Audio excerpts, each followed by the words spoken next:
Okay, I get it. I'm going.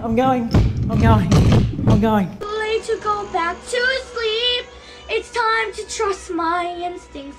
Close my eyes and leave.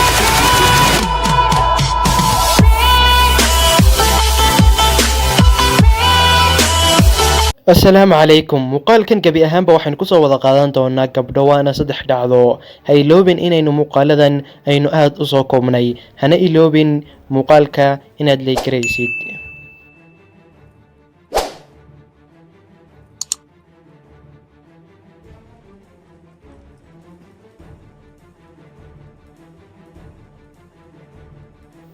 labadan gabdhood waxay ku wada ciyaarayeen gurigooda dhexdooda mid ayaa ka duubaysay ta kale muuqaal guriga dhexdiisa ay ugu wada dhex ciyaarayeen ayaa qolka albaabkiisa waxa ka soo muuqday wax aad u layaab badan oo ay kaamiradu qabatay inantii muuqaalka qaadayay markiiba ku baraarugtay waa ay daba gashay laakiin ma aysan arkin laakiin markii daba waxa aragtay in sagxadda sare uu ku dhegsan yahay meeshii markiiba waa iskaga soo carareen haddana waxa ay arkeen isaga oo ka soo muuqda dabaqa hoose ee guriga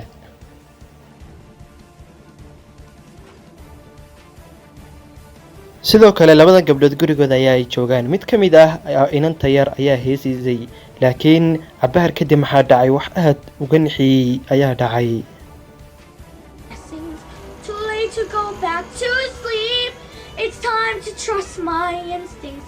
Close my eyes and leave.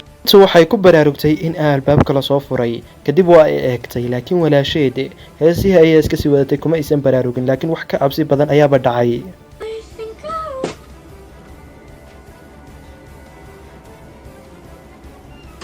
labada gabdhood wax kale kuma aysan fikriba waa in ay meesha iskaga cararaan xitaa isma aysan odhan albaabkan la soo riixiyay malaagadaashiisa wax kale ayaa jooga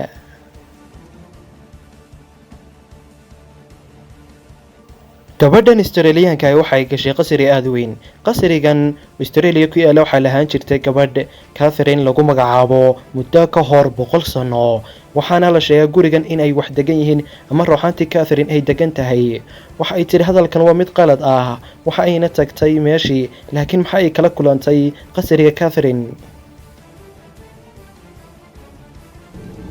So maybe it's all just rubbish. Maybe it's all just hocus. Catherine la sheegi jiray ayaa timid